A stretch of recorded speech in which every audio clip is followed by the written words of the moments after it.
What's going on, everybody? How you guys doing? Joe and I are back. Pardon me. Another I'm weekend kind of Formula One. Yeah, I'm kind of eating some breakfast Yep. because it's early enough here in the U.S. and I'm surprisingly uncaffeinated right now. No coffee, Yeah, I no was. energy I drink. was just asking, where's your coffee? Yeah.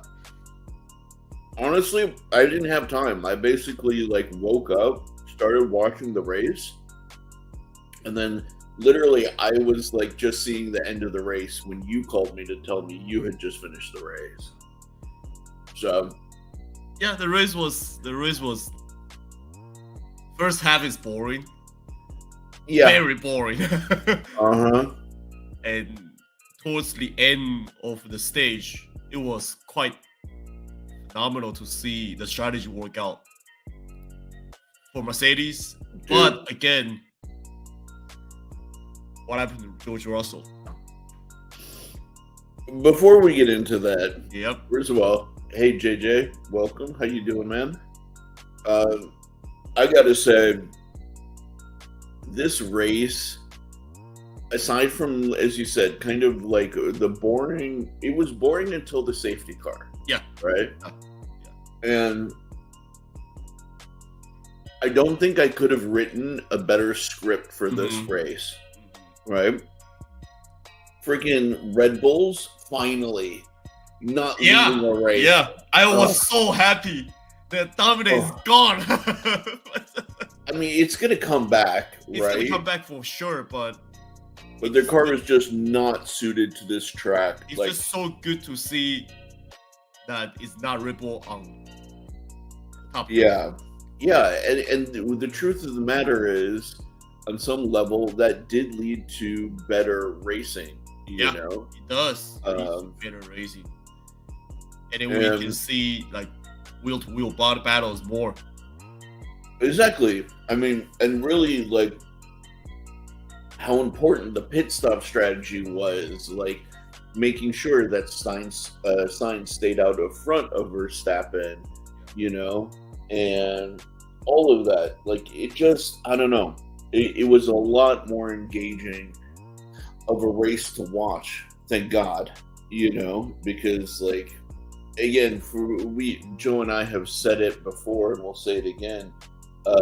Being a U.S. based fan, it's a bit harder, because of the time zones, and so we always have to wake up on Sunday morning, right, early morning.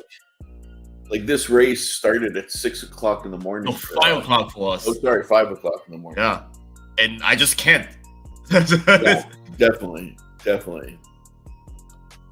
Yeah, exactly. Without the Red Bull, we saw real racing out in front, which was amazing, And it was whole way battle until the end of the lap. Until the last lap, last part of the last lap. Yeah. Watching freaking Sainz, Norris, Russell, Hamilton, just all four of them, they were glued together. Oh, this is the way the season should have been going the whole time. Yeah. Not freaking Verstappen running away with a 20 seconds ahead. Lead. Yeah. And then I gotta take a personal little piece of joy in Russell making an unforced error right at the end, and overcooking the brakes. I kind of predict that because, like I said before, he will crack under pressure, and then he's that guy that will, stress out. Mm-hmm. And who's better? Hamilton's behind him. Yeah, giving him pressure, and then even Hamilton says in the radio, he says George needs to pick up the pace. Yeah, they will be holding it back. Mm-hmm. So I was I wasn't that surprised, to be honest, because it's just the way it is. The personality he is. Yeah. Actually, I would have been more surprised if Russell held his position to the end. You know. Yeah. It's not like I mean, it's not like he's the bad driver, but it's just him being George Russell. Well, Andre, dude, if you haven't seen it and you don't want any spoilers, you should hop out of the chat. Honestly, like I hate to see you leave. Yeah. Because we're gonna be it's gonna be a lot of spoilers and. Yeah. So, yes, it wasn't like an absolute belter of a race from start to finish, but it was a really good. It was probably the best race of the season. Yeah, honestly. I mean, we kind of say that every single time we have the race, but actually, this race was kind of just like what season should be. Yes, exactly. It's what last season even and this season should have been.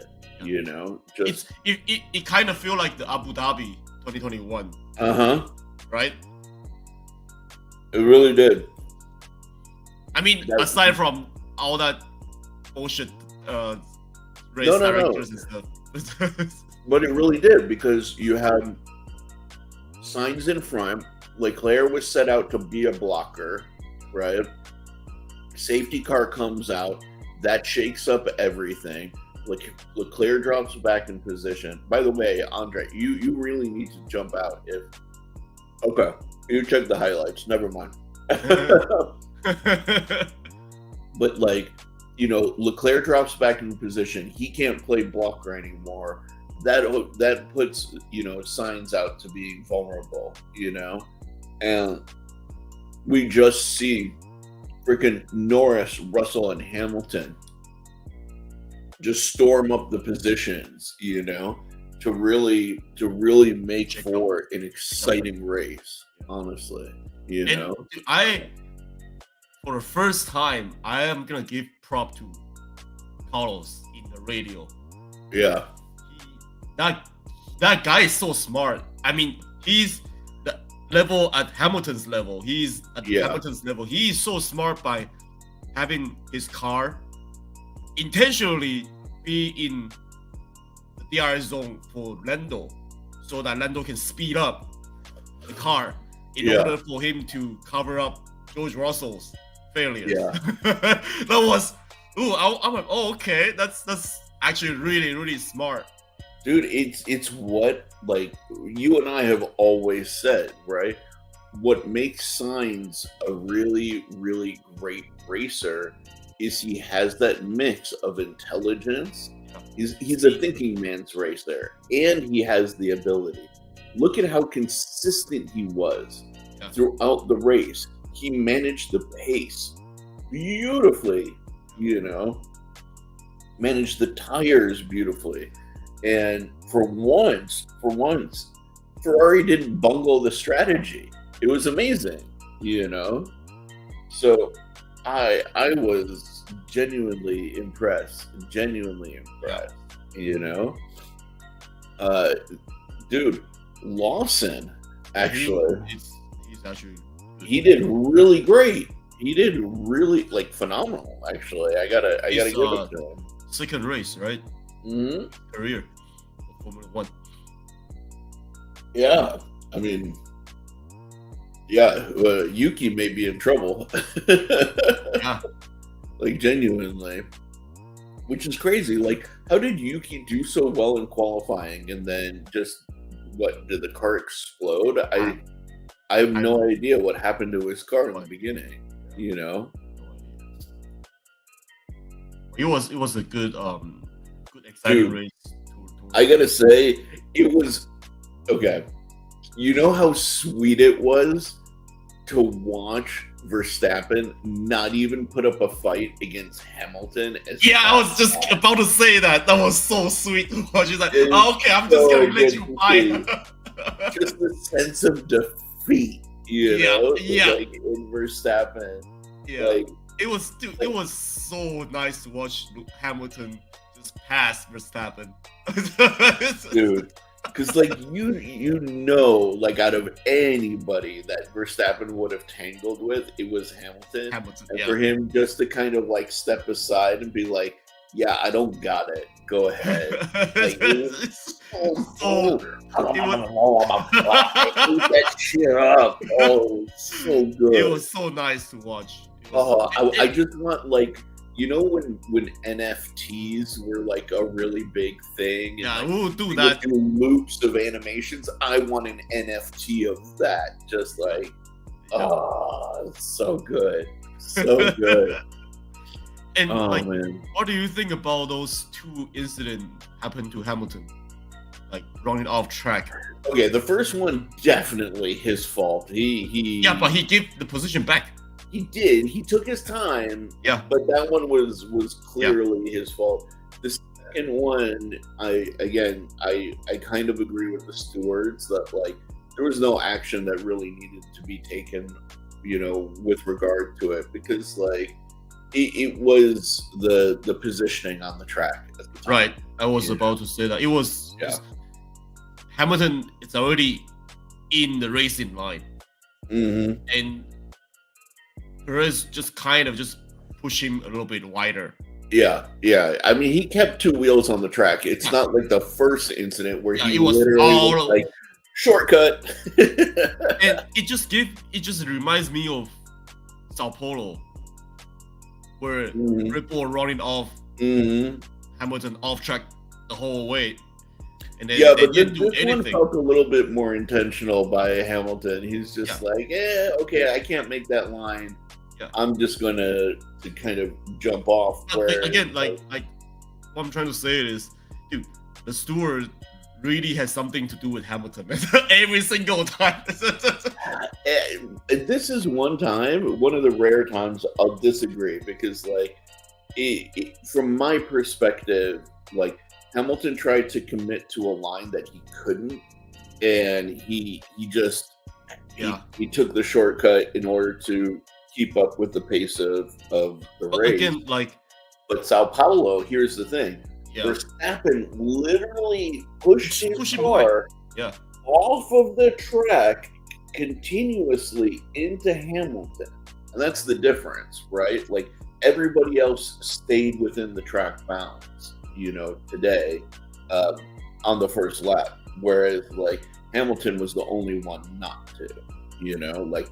He could have broke. He could have, whatever. Yeah, he would have lost positions, But the first incident was all his fault. I mean, but the second one, I just really don't like people to,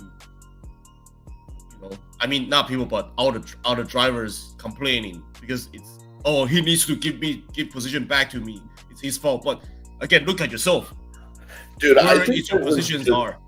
I think that was just some desperation from Perez, if I'm honest. Yeah. Like, but again, it's like if you look at Hamilton, he never speak. He never yell at anyone. Right? It's very true.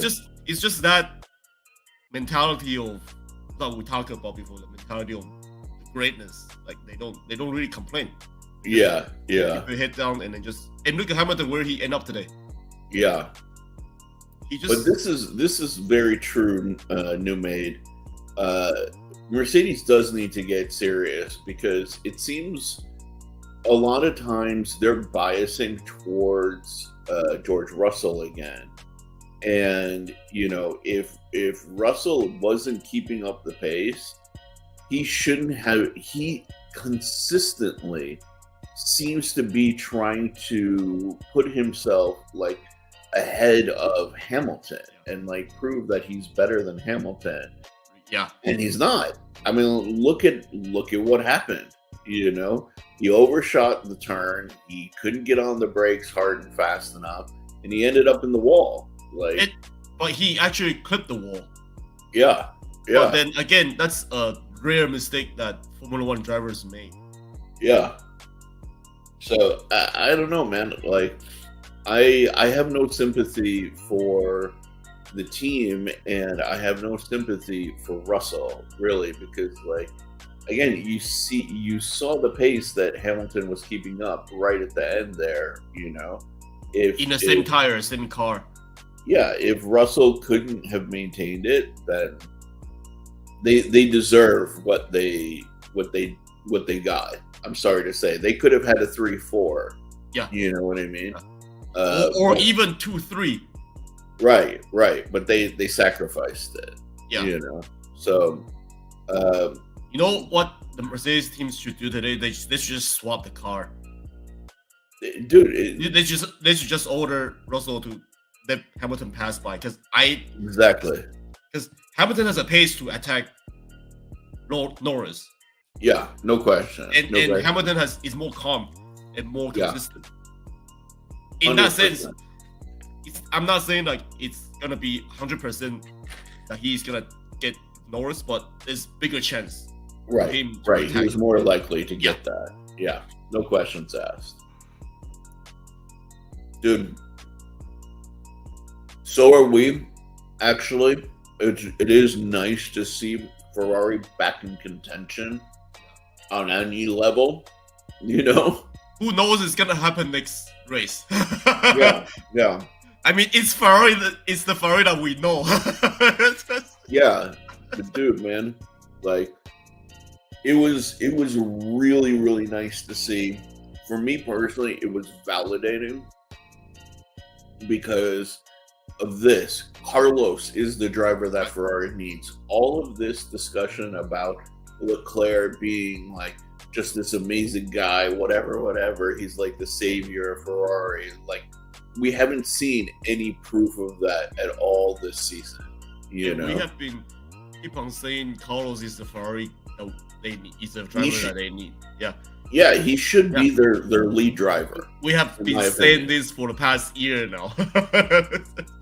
Mm-hmm. Every single time when we have the live stream, we were saying Carlos needs to be the number one driver for Ferrari. Yeah. He does. He deserves it, And realistically, like he's just when it comes down to it, superior. It's just more strategical and smarter. Strategical. He's smoother. He's more consistent. Like he's the driver that's really that Ferrari needs. He irons out their stupidity. Like, honestly, yeah, he is their smooth operator. How great was that to hear him singing it again at the end of the race? Yep. It was freaking great.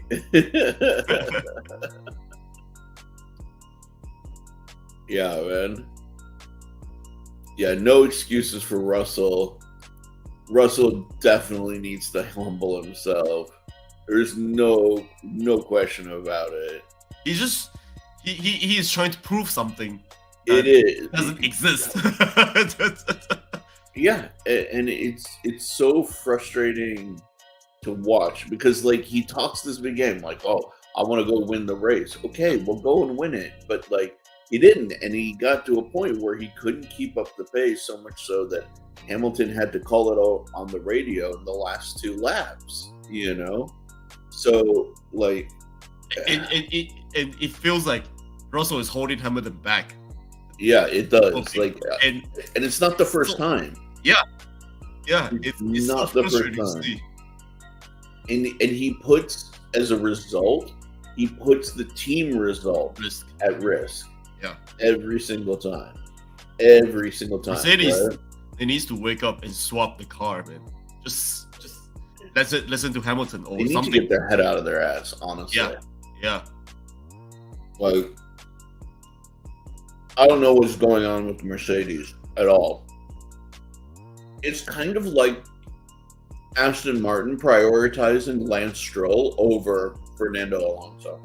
So good to see Lance Stroll not racing. Yeah, right?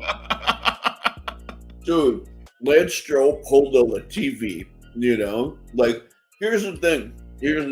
When I saw that in friggin' qualifying, I was like, I almost said a sigh of relief that he did it in qualifying because he would have done that in the race. Yeah. And then we would have had a real Abu Dhabi situation. Oh my you god. know? Not Like- again. Yeah, that's so good, man. It's so good to see Yeah. him not racing for once. What's up, Roman? How you doing, buddy? I owe you a lot of messages. Don't worry, I haven't forgotten. I've just been incredibly busy, but we need to talk, and we'll catch up very, very soon. Just want to send you some love, buddy. Much love to you, Roman. Yeah, dude. Mercedes is too much politics, for sure. You know. Let's see. Russell would not have complied. Yeah, exactly. Yeah, Yep. that's him. That's him. It's very true. Yeah. It's very true. But man, And it will end up Hamilton has to do a proper overtake on Russell every single time. yeah, exactly. I mean, he Exactly. could do it. It's just not DRS. Everybody has DRS. Dude. It's ridiculous, you know. I think Russell needs to settle down, He needs to chill wake up. out, you know. Really like focus on not being Mr. Saturday. Yeah, And actually like becoming better Mr. on Sunday. race day, you know? Yeah, and like not competing with his own damn teammate. If he has, dude, Hamilton was doing fastest lap after fastest lap, Yeah, and I mean both of them are doing fastest lap, but for Hamilton's gap closing up very Yeah. quickly, and then he's Yeah. still holding him back, trying to fight Lando, and it doesn't work out. I'm gonna say something to be that's kind of controversial.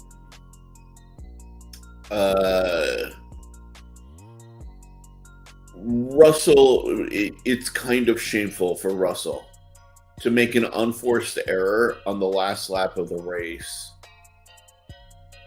at this level, right? Like being on, like, again, that's something you could see from somebody like Stroll. You know what I mean?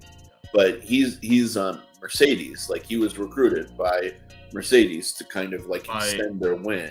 You know, Auto, actually. and like for him to be, again, to make an unforced error, to be competing so aggressively with his teammate, it's kind of shameful, you know, like realistically speaking. And he should feel ashamed for that result today. Like, really, not just angry, just like blaming the car or blaming Hamilton. He really needs to blame himself, Yeah, you know? I'm Like, totally 100% agree with you. Right? yeah. And he needs to kind of settle himself and grow up his mind in some way. Yeah. Like, the mentality is just not working. It's not. It can't be like Yeah. that. Yeah. And so, Because whenever he make mistake, Hamilton will take advantage of it. of course. Yeah, everybody will take advantage of it. And Exactly. if he can hold that pressure on, Yep. he's gonna be in trouble big time. Yeah. And I mean, I honestly, I have no problem saying that. Like, I really do. Imagine, You know? imagine not Hamilton, but Alonso is behind him. Alonso is more Oh, yeah. aggressive. Or even Max. Dude, they would have eaten him for lunch. Yeah, Like, Yeah. honestly. yeah. Hamilton is being quite, gentleman in that case. Right, because he's still a team player. Yeah, yeah. See, Russell has a lot of main character syndrome, Yeah. you know, where he wants to be what Verstappen is to Red Bull at Mercedes, Yeah. right? he wants to be like the big bad guy, that everybody respects, and he's like bringing home like podiums, but he's still not there. The car is still not there. You know what I mean? And he still has Russell or Hamilton as a teammate, right? He's not sitting with somebody like Perez. Like, Perez is an immensely talented driver. Like, there's no question about it. But he's never had a championship. Yeah. And he's sitting with Hamilton, with how many championships? 8, maybe? Yeah. 8? Exactly. So, like, the arrogance, I feel, of it is really what bothers me about Russell. And he's subtle about it because he doesn't like outright say it, but you see it in his choices and his behavior. Yeah. You see it in all his choices when he's in the car. Exactly. Yeah, man. But Sainz today, in my opinion, the stars of today were Carlos Sainz proving really that he is that guy. That Ferrari needs. Absolutely that guy, Friggin' Norris, again, proving that he's that guy. When he's got the right setup, the right, environment, that guy is a pole position hunter, or a first place hunter. You want hunter. Yeah, like, the dude's got it. Both of those dudes are amazing, And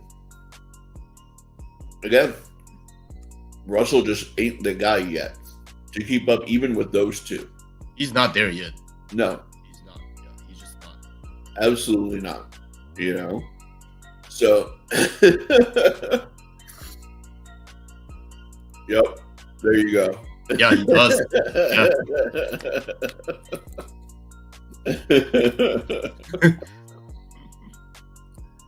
But, dude, yeah, Norris also did such a great job.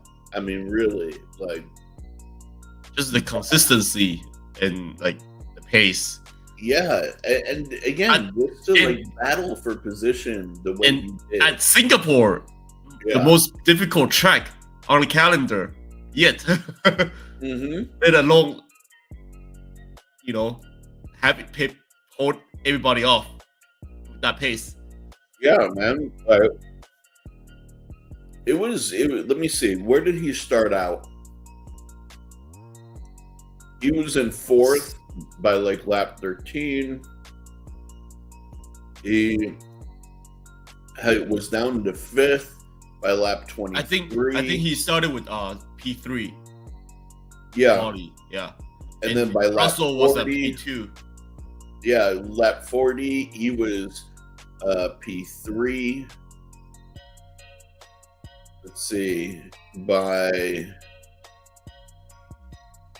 lap 52, he had gotten up into P2. Yeah. And he was really like not far off the pace, of Sainz by lap 58. And he basically was like chasing him down. Norris was only off of whatchamacallit, the pace of Sainz by like 8/10. Like that's amazing. Yeah, consistently in the DRS range. Yeah. It was just consistent, and it was just top level performance for man, those 3 drivers. When I say those 3 drivers, not including the guy behind him. Exactly. Yeah. No, honestly, I think that of the current like new generation, without question, Sainz and Norris are my top 2 picks. Me too. And today showed it, right? Like, like, okay, Verstappen is good, but I don't know that if they were all in equal cars, if he could like can win as consistently as he does. If he's up against, like, if think of like this grid, if it was Verstappen, Sainz, Norris, Hamilton, Alonso, Oh, like, man. right? Verstappen is going to be having a hard time, even Yes, exactly. get past Alonso. That's what I'm saying. If you have those guys in like equivalent vehicles, equivalent technology, hell, throw them in go-karts. Take them back to their youth. In the karting days. He like the ratio of wins would be very different. And that's just the truth of it. It's just the truth of it. And see, I wonder, man, if Norris would really do well with the prancing horse. I think. Oh, sorry, wrong one. I wonder who would he be the best with. Truthfully, because he does deserve to be with a top tier team. Yeah. I mean, like, yeah. Like, honestly, I'd love to see him with like a hyper dominant car. What he could do, like, truly, him and Carlos. It would be so fun to watch. Yeah, exactly. They used to be teammates back in McLaren days. Yeah.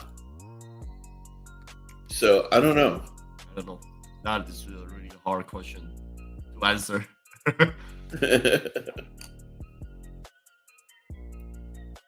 Well, yeah, he definitely won't with Red Bull, basically designing a car for him,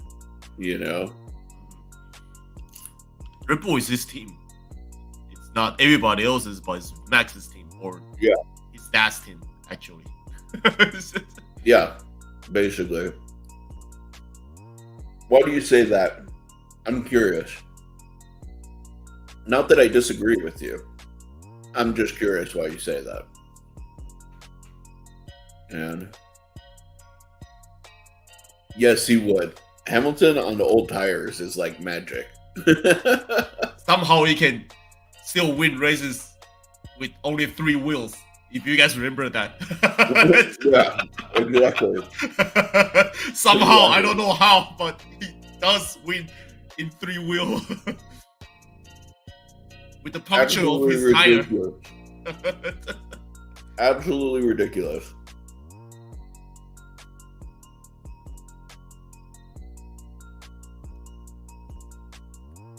See, I feel that he can go. Pardon me. I feel like he can go to wheel with everybody else except Hamilton. Yeah. Like, always have something to do with Hamilton. For some crazy reason. When you saw early on that Ferrari was being competitive against Red Bull, right? He went wheel to wheel against Leclerc. No problem. No problem. It just seems that he has a problem going wheel to wheel with Hamilton. It's always been like that for him ever since like a few years back.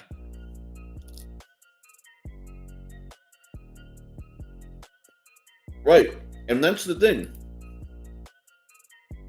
He does this with Hamilton almost exclusively. So I don't know. Like, it's hard to say that he's not a racer because he is and he's not in this case. Like, it's really hard to adjust. Yeah.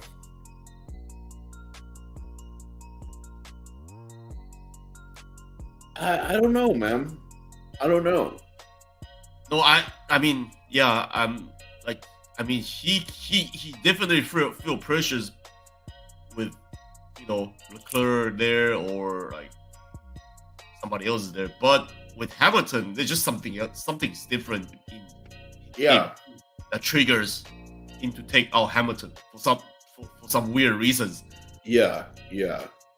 You know, and I mean, I've watched enough of Max like outside of F1 to be able to say like, yeah, he does. He has his main issue is he does have a temper, you know, and he always feels like, yeah, he does have a temper. It's what, and he will seek retribution, you know.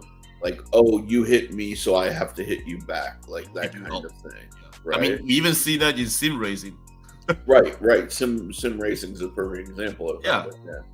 that. But at the same time, you know, I don't want to just be negative against Max for the sake of being negative. You know, like I want to be objective. Like I call him out for the bad stuff he does all the time, you know, but he does have a little bit extra spiciness when it comes to Hamilton, you know. And we don't know what that is. It's that emotion that he had when Hamilton is behind him or next to him. So, Newman, to this point, that's actually valid racing strategy, believe it or not. You may not like it. It may not be gentlemanly, right? But it is valid racing strategy. Essentially, you put the other driver into a position. Now, I'll tell you where it applies well is in general racing to take this strategy, right? Where you see a failure of that strategy is Monza, you know, where he ended up on Hamilton's head. That was a poor decision because there literally was no room for him. He had room, he had a runoff or like a throughway through the corner that he could have opted for, but he still chose to from behind try and overtake the guy, which makes no sense, right? But his philosophy of being aggressive on the track when he overtakes is like, watch what's that guy, Driver 61? Yeah, Driver 61. Yeah, Driver 61. He has breakdowns about like stuff like that, and it is a true valid racing strategy, you know. So, and yeah, I think this may be the reasoning. I'm not sure, you know. But yeah, like I again, I'm not a fan of Verstappen by any measure. You know, look at the history of, look at the history of what we've said on this channel, what I've said on this channel, right? But I do try to stay objective rather than, you know, just shitting on the guy because it's Max. You know what I mean? Oh, we actually give him prop when he did really good. In the race, we actually say, okay, he's the driver of today. Give him prop, but if he do something else that is bad, then we'll call on it. Yeah. Yeah, I mean, there is a line between aggressive and dirty, and in the case of Monza, that was dirty driving. He basically set himself up to crash into Hamilton. Like, that was the only result, especially with the sausage curves, you know? And he knows that sausage curve better than anybody. Right. Exactly. So, you know, that's dirty Max, you know? That's Max taking his philosophy too far, you know? But dude, I agree. It feels this way from time to time, you know, where Max really should have gotten like, you know, penalties and like hand slaps or, you know, something. He got away. out Yeah, of yeah, yeah, and he gets away in a way that other drivers don't seem to be able to get away with it. You Pretty know? unfair. Yeah, yeah. You know, so it's tough. It's really tough. But you know, it is what it is. Like you can't fight the establishment. You know, they're gonna do what they're gonna do. We can just talk about it. There's Yeah, nothing we man. can do other than just talk about it. Yeah. We did, dude. Nice to see you, by the way. We really did. It was especially after Joe and I were talking about it earlier, especially after the safety car, it became a very, very engaging race, very exciting. It's been a long time since we've seen the top four glued together at the end Hmm. of the race. The top five or top four, yeah, in this case. Yeah, Top four. And then action to the last lap of the last turn. yeah, yeah. It just was so much more I mean, even though exciting. there is no much overtake in the last few laps of the top four, but again, that pressure you can feel it, and you can feel the pressure, you can feel the action that is very Yeah, intense in the cockpit for it everybody. was real wheel to wheel, Yeah, nose to tail racing. yeah, that was You what know, that is what we wanted to see. I mean, that's why Joe and I, spent money on F1 TV. You know, because this is the kind of thing we want to see. Yeah, You know, not like parking lot cruising. yeah, yeah, exactly. Not like one team. I don't care who it is. I said this the last time we were alive. I don't care who it is. I don't want to see one team with a 10, 20-second lead over the entire pack. And You it's a know? free pit stuff. Yeah, And yeah. it still Like a come out to free- be like 10-second lead. exactly, exactly. That's not racing. As Joe said, that's parking lot cruising, man.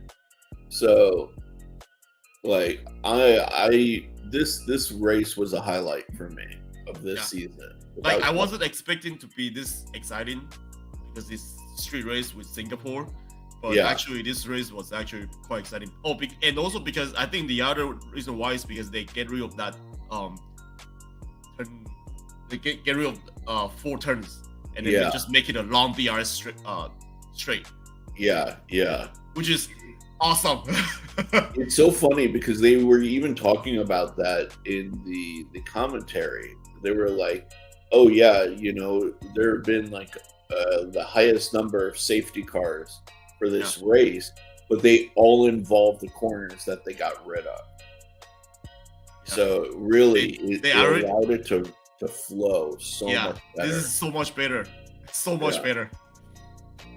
I mean, I know street circuit, usually you can't do, there's not much you can do, but just get rid of some of the chicane and stuff, it will be even much better. And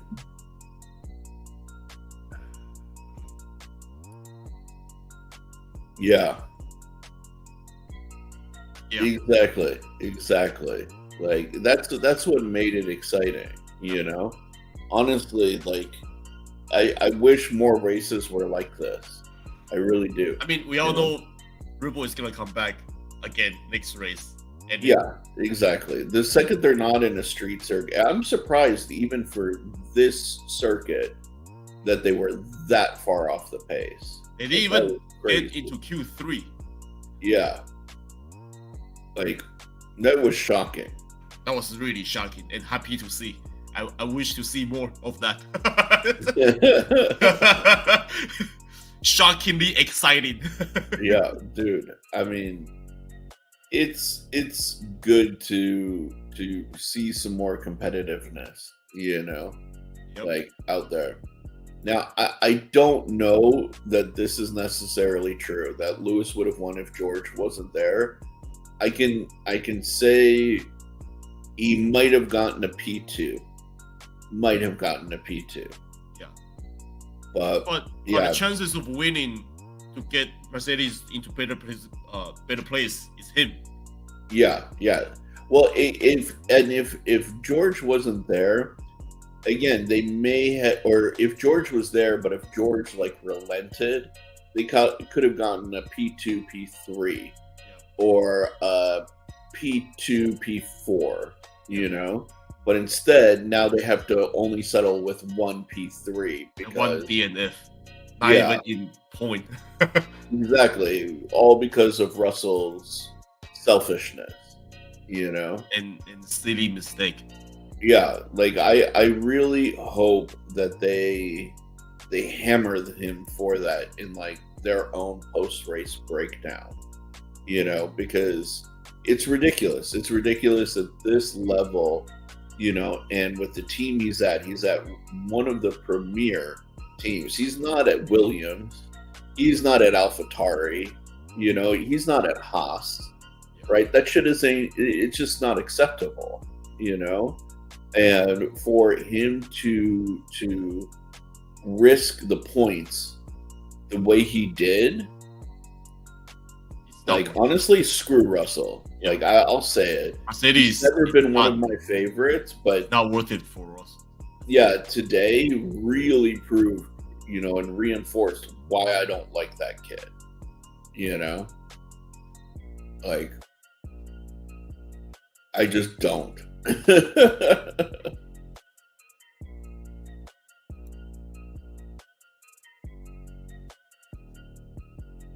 Yeah, we'll see, man.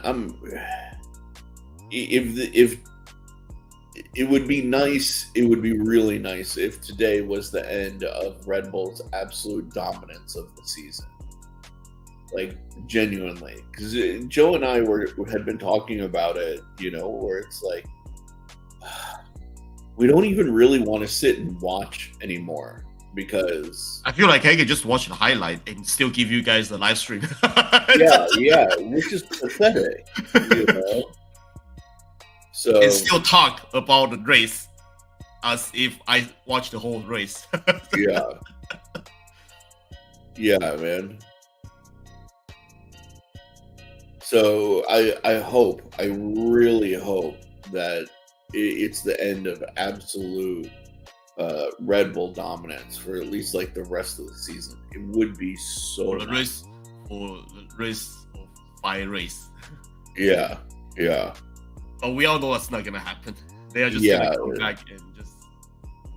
I mean, they're clear. Like realistically speaking, Red Bull is absolutely clear.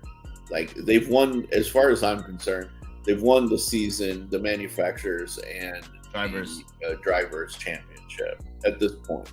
You know, I'd have to look at the points and like the statistics, but realistically, I don't think anybody is going to be able to mount a suitable competition against them.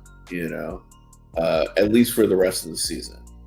You know, that may be sad news to hear, you guys, but at the very least, what I'll settle for is more competitive races.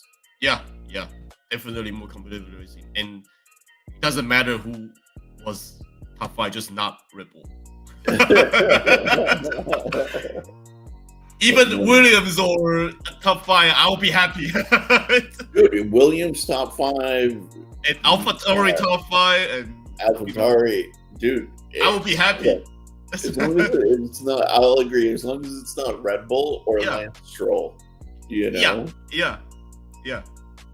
Dude, Lance Stroll, in my opinion, is quickly becoming the Latifi replacement. Lance Latifi. Yeah, dude. And let's see, what are you saying here? Maybe other teams did catch up. I mean, Ferrari's back on poles. Mercedes on pole a few races back. Yeah. Maybe. You know, all I can do is hope. And also, I think regulation changed a little bit too, right? The flexible wings and stuff. That part I'm not educated on. Yeah, I'm not 100% sure. If you guys know anything about it, just let us know, because I see the news, but I didn't read the whole thing. And I think Yeah, that's also why Red Bull was so underperforming. yeah. I don't know. I'll have to look into that, but that's not something that I am knowledgeable on. So I don't want to speak out of turn. Yeah, me too. If I don't know something, or I can't formulate like an educated opinion on it. But yeah, dude, like he kind of does. I'm not gonna lie. Yeah. But I just love bagging on Stroll, man. I really do. I just don't like Stroll at all. Yeah, I don't either. For me, personally, I think between him and Max, I don't like Stroll even more than Max. Yeah, that's possible. Yeah. I may be there with you. Honestly. Yeah. I may be there with you. Sleep Formula 1. Yeah.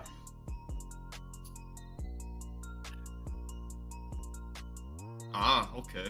Okay. That's interesting. Yeah, I know they brought some upgrades, but I wasn't sure.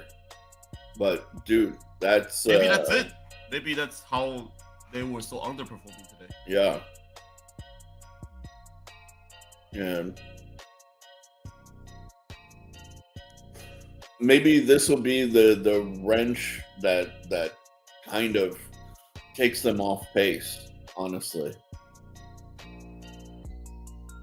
And it was definitely an interesting read from Red Bull strategy-wise to not pit for new tires. It was. I was surprised, actually. I was surprised that they didn't come in. Yeah. So, that felt like almost like an old Mercedes approach. Yeah. I was gonna say, like, if you guys remember Abu Dhabi, Hamilton didn't pit. Yeah. Red Bull pit. And that ultimately gave them the charge. Yeah.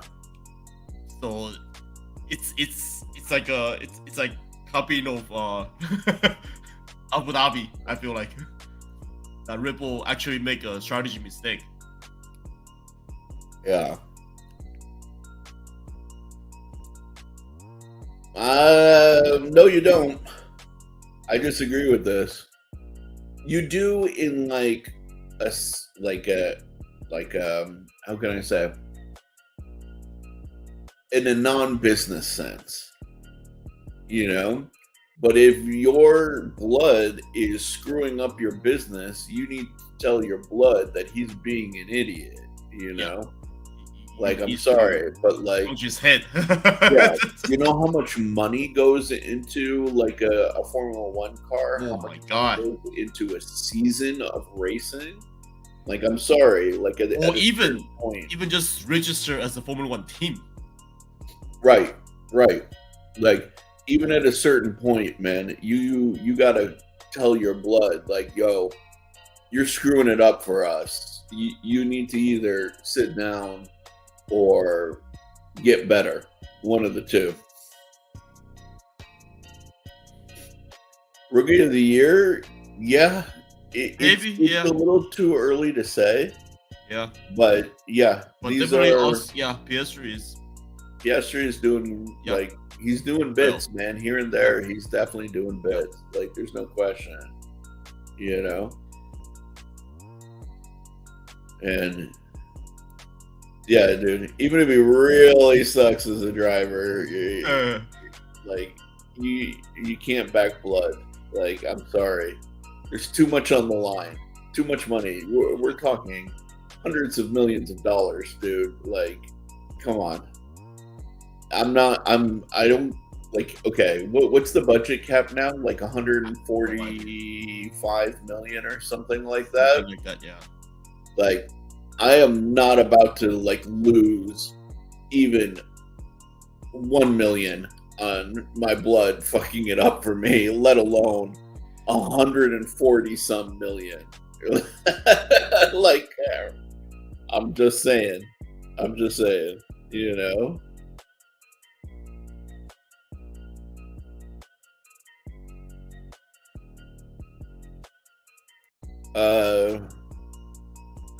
Good question. This is something I wish I knew a little bit more about. So maybe box office can explain or answer this question honestly. Yeah, it just Very. it seems strange, man. It seems like everything just kind of fall apart on Ripple today. Yeah, it's like they either went backwards or they almost like body switched with Mercedes. Even Ferrari. Yeah, yeah. It's so strange, man. It's not like them to have slower pit stops or struggle with the setup like at all, you know? Like and it was, at least to me, it was nice to hear the commentators not just talking about how great they were. They were really, even the commentators were kind of like hammering them, like, "Oh, this fall from grace, da da da da da da," and it's like, well, kind of true. You all screwed up on the day. I think Julian Palmer and David Coulthard was the commentator. Yeah. Was it? Yeah. Both of them are former F1 drivers, so they know their thing. They know what is going on. Yeah, and they were calling it out, man, in a big way. Yeah. Which is rare, especially DC, man. Right? DC is, I hate to say it, but he's such a Red Bull dick rider, man. He is. he will, oh my god, he reps for them so hard. But even he was like, wow, like they're really falling from grace. Like, geez, DC, like that's pretty intense, man.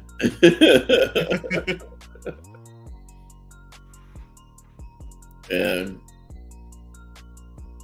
yes, we 100% agree. Carlos. No questions asked. Without question, should be the number one driver at Ferrari. Carlos. Yeah. No question. Carlos. Yeah. He is not just capable of racing and maintaining excellent race pace. He thinks he's very strategic. He has it all, honestly. And for them to still just keep putting Charles Leclerc up on a podium with no evidence that the guy can really, really consistently deliver. I mean, it's like, how can I explain it? I wish I knew horses better, right? Because I feel that there's an analogy there, right? Where basically Leclerc is the horse that, like, on the horse's day can go all out and just be amazing and destroy everybody, right? But that horse is really freaking temperamental, and you don't know if, like, it's going to be in the mood one day or not, right? Or if it's going to throw you off the saddle, right? Whereas, like, Sainz is that horse that may not be as absolutely top speed as the other one, but it's way more stable. It's intelligent, it can make the right decision at the right time without your input, and I would much rather have that horse every day of the week, especially for a team like Ferrari that doesn't seem to always get the strategy right. He can take charge and he can make the right choices in the moment, and I don't know, like, I'm just gonna say again, Leclerc, he's just inconsistent throughout and throughout, and he make rookie mistake, like a lot, all the time, like not all the time, but a lot of times.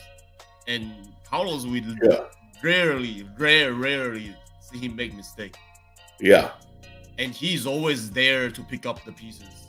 Yeah, if Leclerc make mistake, and even he's always there to perform. And Leclerc, sometimes he's just falling behind, or even he will be one race he will be falling behind, the other race he will be performing very well, and one race he's gonna fall behind it again.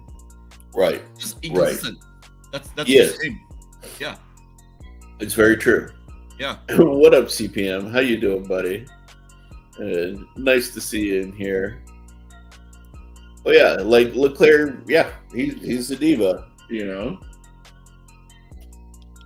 You don't know if he's going to show up to that day to the performance and say, "Oh, my throat hurts," you know, I can't go on stage, you know. Like, he's a diva, and like, and again, all that money that Ferrari pays Leclerc, and he doesn't perform, he doesn't deliver, you know.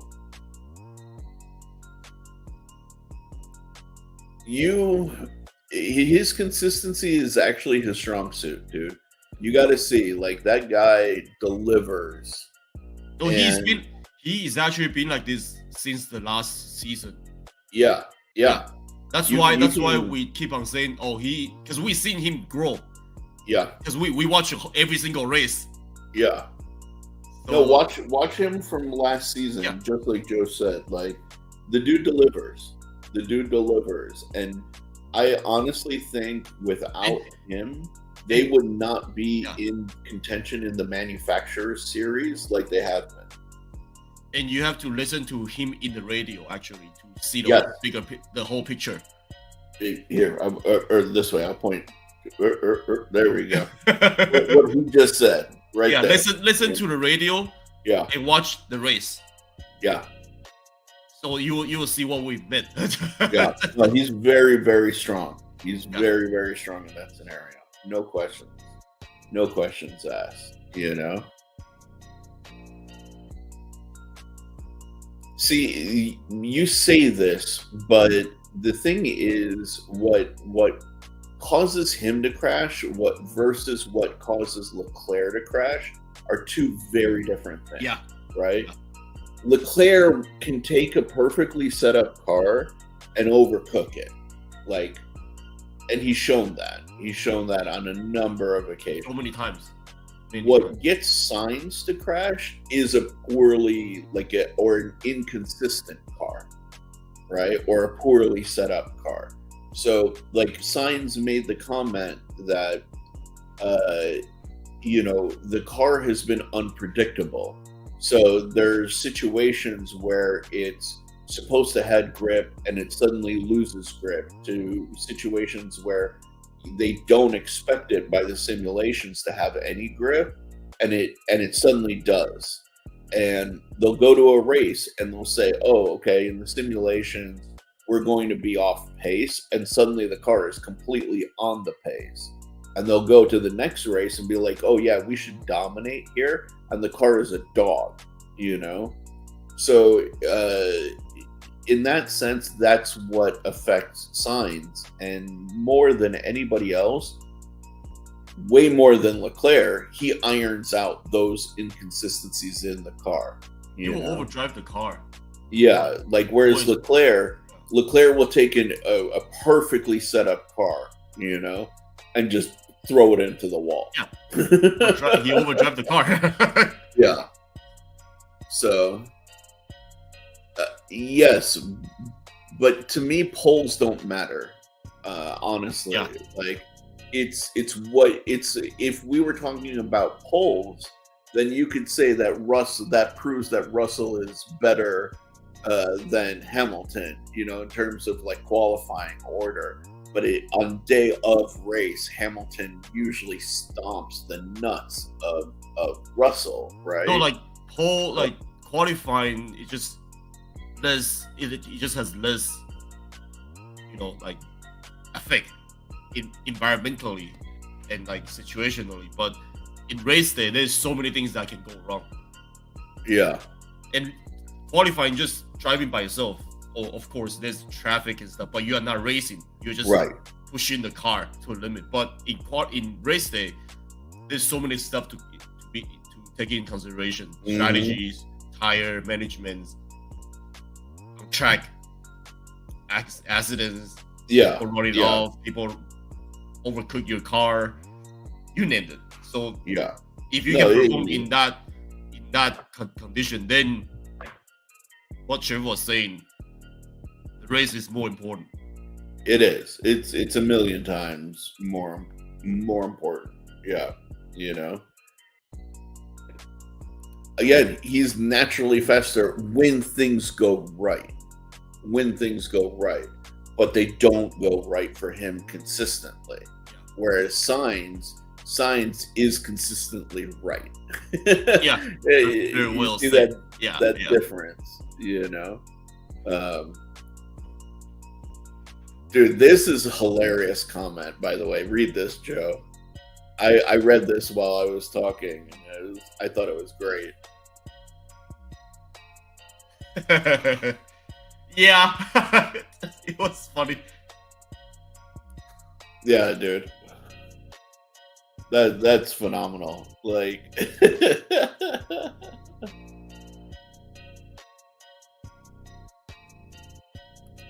yeah, most definitely he is. He is probably the single most strategic driver on the grid right now. I will say that too.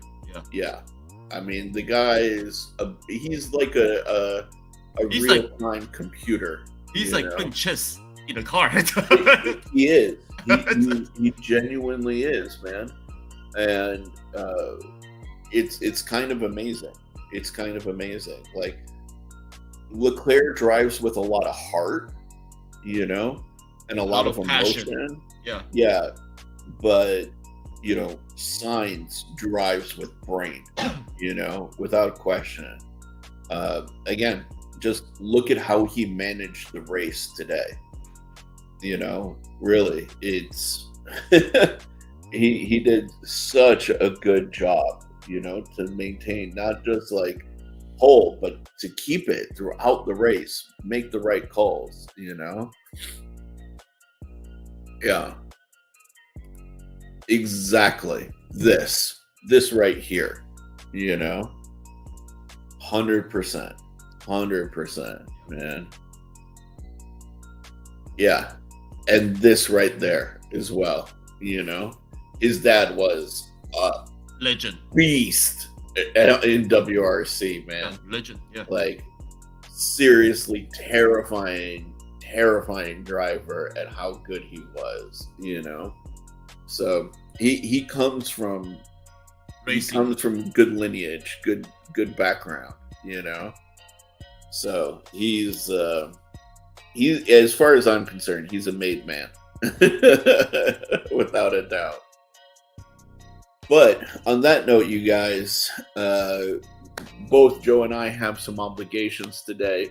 We would love to continue doing this with you, but we need to kind of wrap things up for our own Sunday schedules. We hope you guys enjoyed the race.